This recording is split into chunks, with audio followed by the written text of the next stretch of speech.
They're nowhere to be found. Oh. Dear Sir, on the day I write this letter, you were put into suspended animation aboard a spaceship, with a chamber set to awaken you on landfall on a hospitable planet. I'm your butler, and I'm writing this to help you make sense of what must be a traumatic event. I'm told suspended animation can cause amnesia in some subjects. Your family paid for all of this. They wanted to make sure that you'd be safe. You were very important to them. Places on the ARC ships were extortionate, and even their incredible wealth could only buy the one slot. As I write this, they're making what preparations they can for their own survival. I myself am keeping watch over you, over your chamber, that is, until launch day. There are many who would relish the opportunity to steal a place in your stead.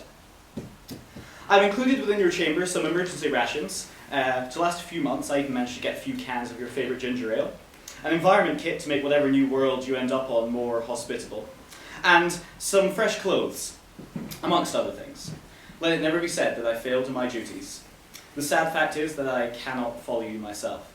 You will have to take care of your own laundry for a while, I'm afraid. That I, as the saying goes, had a little bit of money. That's the rub, however, in being of the lower class. By the time you read these words, I shall be long dead, whether by catastrophe or time, and whatever remains of me will be a galaxy's lost, a lifetime light years away. This letter was not part of my instruction in itself, but it makes me happy to think that I could speak to you one last time.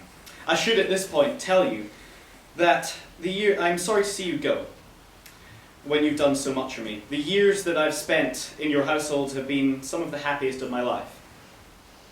I defend you now as I always have, and as you have defended me when the conscription brigades came calling.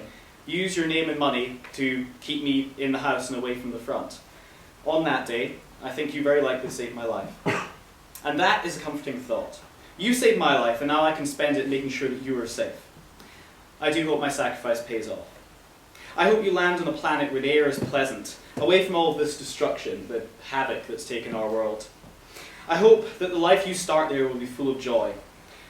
You always did once say that you wanted to explore other planets. I hope also that, reading this, you remember me, however small the fragment may be. I made a point never to forget you.